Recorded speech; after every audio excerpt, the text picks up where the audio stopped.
Hey folks, it's Viejo here.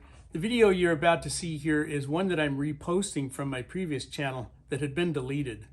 So if you've seen this video, feel free to bypass it and move along to something else. It won't hurt my feelings at all.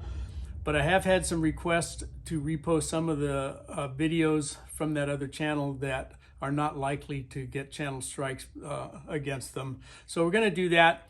And at the beginning of each of those videos, you'll see this very same prologue, so you'll know. All right, happy shooting, casting, and reloading to everybody.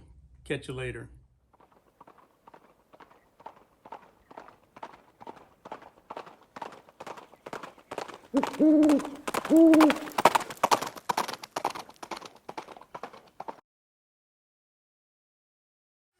Well, hey guys, it's Viejo here, and it is the last week of August. Here in 2022, we got a nice day outside here on the central coast of that great Second Amendment desert known as California. I got 69 degrees right now here in the garage, 66% relative humidity. So it's beautiful.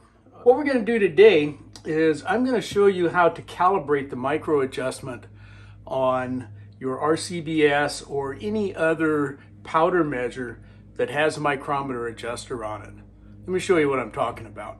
If you have a powder measure like this that's got the micrometer adjustment, you probably have been through this situation where we got to come up with a setting on here that's going to dispense a specific powder charge that we've looked up in our book or we've worked up previously in our reloading practices. And we don't know for sure where we should set this thing, okay? So maybe we want to load 7.5 grains of unique and we say, well, I don't know, that looks like about 7.5 grains. And you got no idea what's going on inside that, that rotor here. And you go ahead and you dispense that and lo and behold, you only got 6 grains. And you say, well, okay, so not enough. I'll open this up some more. And we go out to here and you dispense that and now we got 9 grains. And you end up chasing that setting back and forth until you finally arrive at the powder charge that you want. Well, there's a way that we can calibrate this so that we'll know almost exactly where to set this to get the charge that we want. We can't do it exactly, but we can come up with a very close starting point. And further, we can figure out just how many more of these tick marks we need to adjust right or left to get that extra 1/10 of a grain or take that extra 1/10 of a grain off. All right, so that's what we're going to show you about today. This is a very simple procedure, and we can do this for just one powder, but the information that we get by doing this for one powder, we can carry that forward and use it for any powder. And I'm going to show you how to do that. It's very simple. We're going to start this by making sure everybody's on the same page about how these work. Okay, the whole body here is called the rotor. All right, and inside that rotor, we've got a piston, and there's a hole in there that we're going to refer to as the cylinder. Okay, this one happens to be out of an RCBS powder measure, just like the one you saw a moment ago. This one's out of a Hornady. Okay, they behave the same way. Parts are put together a little bit differently. Okay, this one, the piston slides out of there nice and easily, just like that. Okay, and again, we've got a cylinder in there. Okay, and the way they work is that piston just moves in and out of the cylinder with a screw adjustment. Okay, that we can turn in and out and adjust the depth of that piston. So it's just like the piston and cylinder in an automotive engine. Okay, it's the same principle. Okay, we change the volume of the cylinder by moving that piston up and down or back and forth through the rotor. All right. The Hornady one, we kind of like this one because it's got just a simple snap lock that holds our piston in place. Okay, that's really handy. And that just snaps in there. The RCBS unit has to be threaded in and out of there. Okay. These two units do not have the micro adjustment on it. This one out of the RCBS does have some graduation marks on there, okay? And those can be used in a fashion similar to what we're going to show you with the micrometer. The Hornady does not have those adjustments. However, right there, let's see if you can focus in on that a little bit more. Right there is a reference mark. See that? Okay. So you can count the number of turns on that reference mark to make your adjustment. But that's all there is on this one. Okay. Hornady does make a micrometer adjuster for this, which I have somewhere. I bought it and I put it away and haven't ever used it, and I couldn't find it for the video, but I do have one somewhere. All right. The first thing we need to do is make sure that our adjustment screw is properly set. And I have this one intentionally upset right now so that it's in the wrong spot. Okay. And the first thing that we're going to do is we're going to move this up so that it is horizontal across the body of our powder measure here.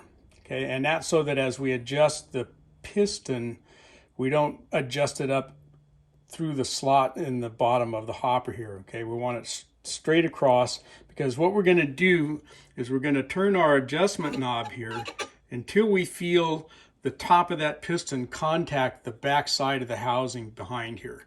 And you can feel it and hit over there. And you don't want that rubbing there. You want it to be very, very close. And then maybe back this off just maybe one tick here so that your rotor will rotate freely and not rub. Okay. And that's as far as you go with that.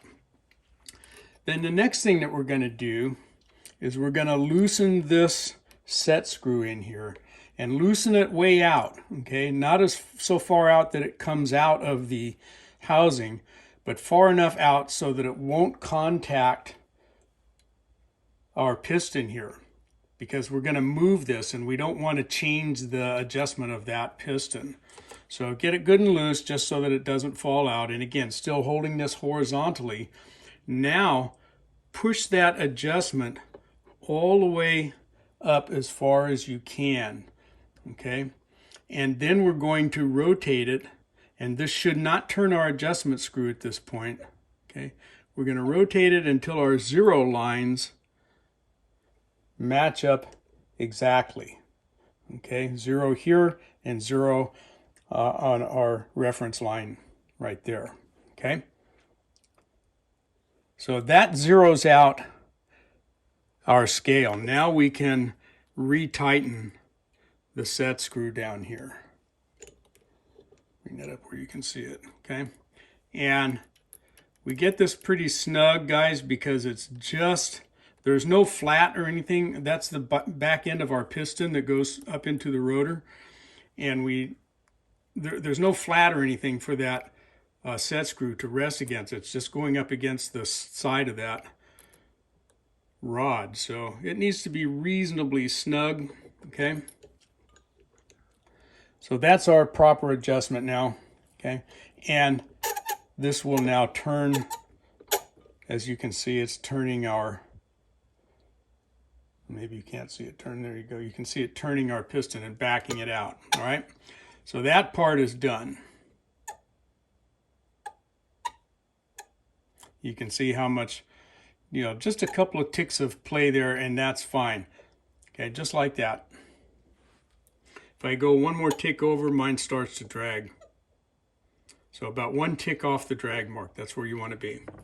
If you look at your own powder measure, you may see a couple of washer looking things in here, okay, that would look like this if you take them out. And all those are shims, and there can be anywhere between none and 3 of those set up in here. And all those are for is to establish the position of your scale here so that it's in a readable spot. In other words, if you put this stem all the way in there and tightened it down, and that scale was all the way around behind there, it wouldn't do you much good because you couldn't see it. So you would come in here and put a shim or 2 in there such that the tight spot leaves that scale at that point. So you're free to add or remove those shims as necessary to get that scale where you want it. Okay, the next thing we're going to do then is we're going to fill our hopper, and we're going to do this with the baffle out, okay? All right, for this experiment, we're going to use a nice ball powder, Winchester 231, and we've got our adjustment knob turned out all the way exactly to the 10 mark. All right, and what we're going to do is we're going to see how much powder by weight is thrown by this much, and then we'll divide that by 10 and we'll be able to figure out what the gram weight for 231 is for each of these major divisions. So I'm going to go do that. Hang on. All right, so I'm going to settle my powder here. Just kind of tap that down a little bit. I've got my pan tared out on my scale. So I'll drop a couple here. Quite a bit of powder, so make sure you give it time to drop completely. Okay, so I'll go weigh that. And that comes in at 37.7. Let's do it a couple more times and take an average.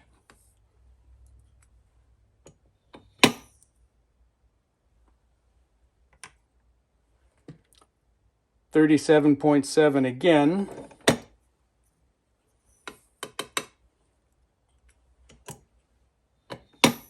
Oh, I spilled some. We won't count that one.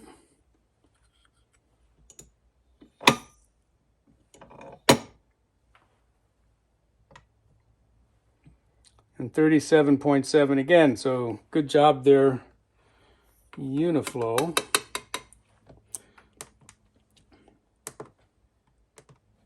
So I think we'll call that good at 37.7 grains for 10 units on here. That means that each of these units would be equal to 3.77 grains of 231.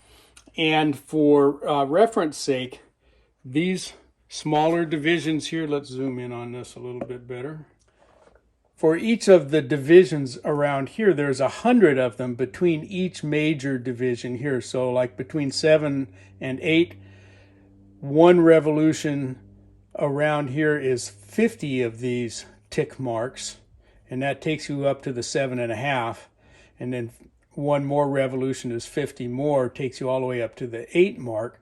So there's 100 of these ticks between each numeral here on this scale. Okay, so at 3.77 grains of 231 from between any two of these numbers, 0.037 grains for each one of these ticks. So they're not worth too much, but that's handy to know. Okay, so let's see how we did. I've got this adjusted now to 1 mark on there, and that should by all rights be 3.7 grains, 3.77. So let's see.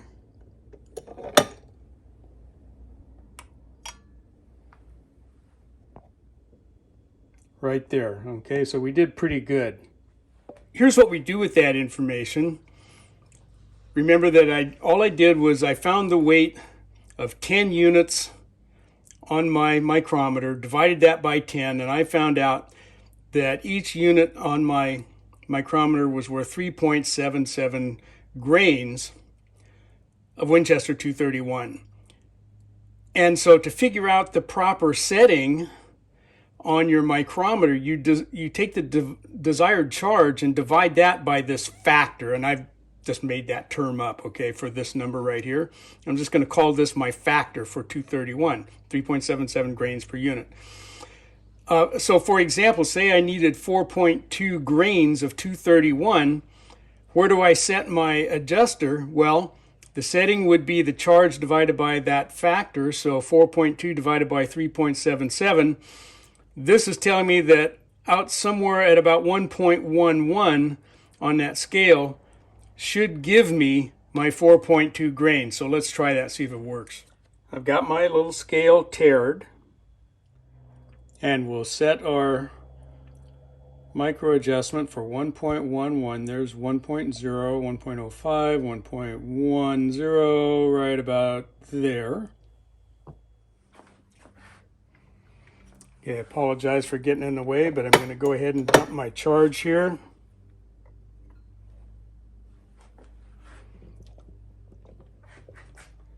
And look at that. Okay.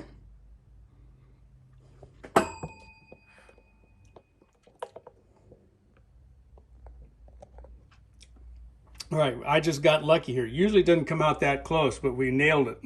But what about other powders? These numbers, 3.7 grains between each two marks, that's only good for 231.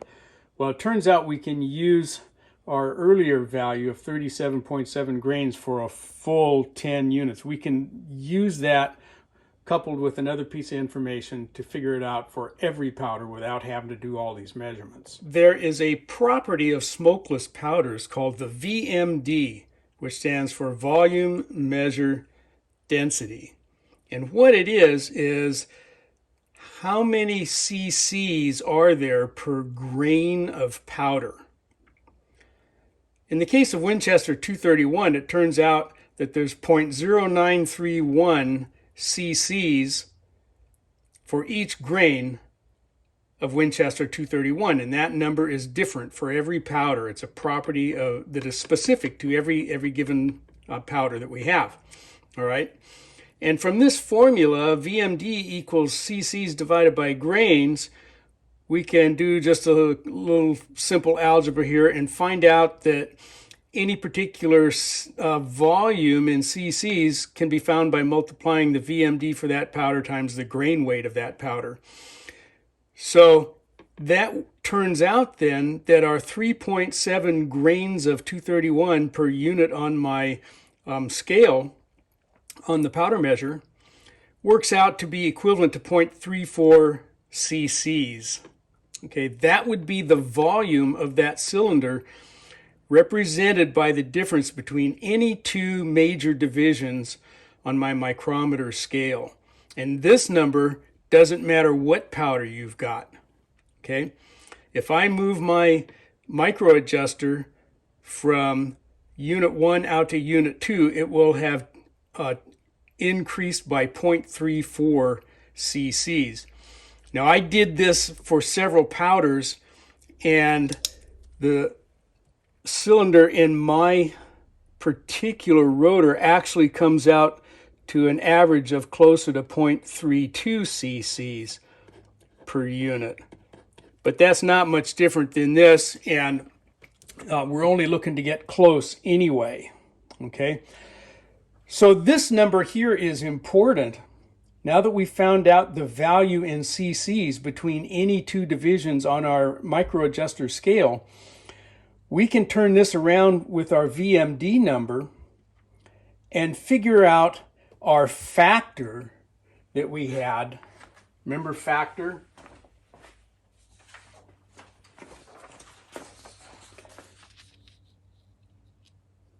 We can come out and find the factor for any powder really quickly. And we don't have to put a bunch of powder into our powder measure ever again. Okay? And we can do that because Richard Lee gives us a table of the volume measured density. It's on page 673 of his book. Okay, it's actually 2 pages worth. Okay, for all of those powders. And this is also available online. I'll leave a link. It's on Lee's website, and you can download it or just go look it up. All right, and I went ahead and printed the whole thing out so that I don't have to look it up and I don't have to jump on the book. Okay, so I printed this whole thing out. So let me give you an example. Let's go up here and look at unique, and we see that the volume measured density is 0.1092. Okay, so here's what we do with that. From my VMD formula, actually, I derived this. Okay, and we can find that our factor, remember factor, that's like our multiplier value for each powder.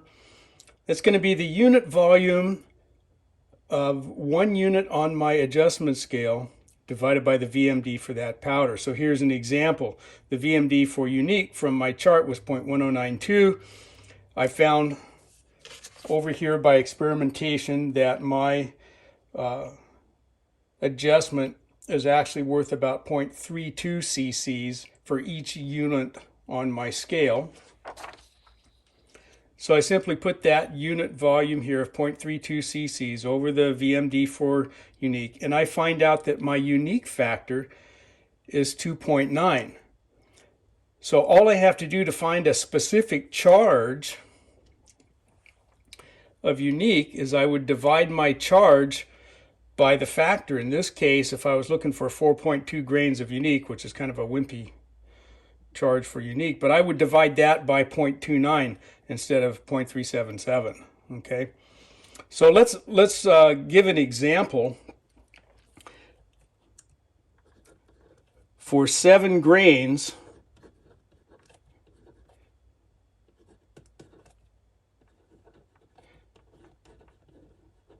charge of unique, okay, what I would do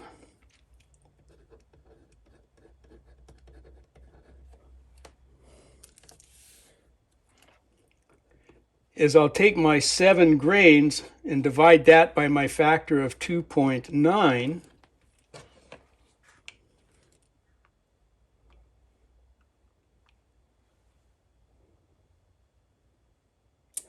And I get a setting of 2.4137932154698379. Yep. Okay, 2.4. All right. Let's see if that works.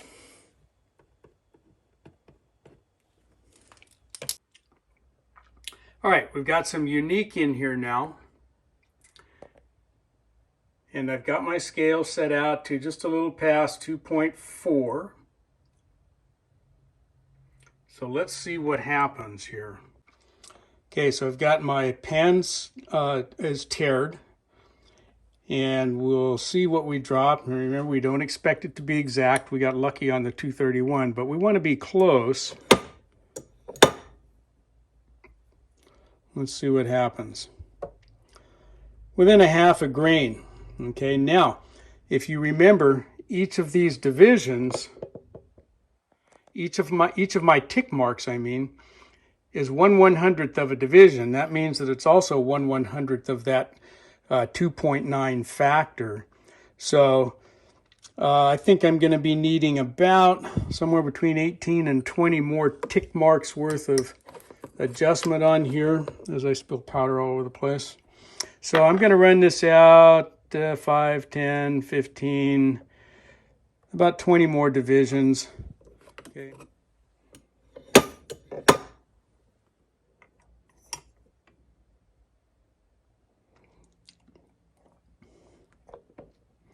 And there I am. Okay. What prompted this video was I had another chart here taped right onto my powder stand, and it was getting so ratty that I couldn't hardly read it anymore, so I wanted to make a new one.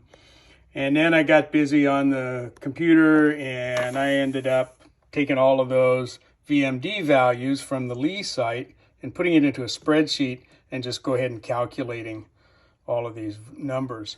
Now you got to remember that when we do this for one particular rotor, the values we get down here are only good for that rotor. If you also have the rifle rotor, which has a bigger cylinder in it, these numbers are not good for that. You have to go do the same process with that one to find out the volume per unit, okay, on your other rotor.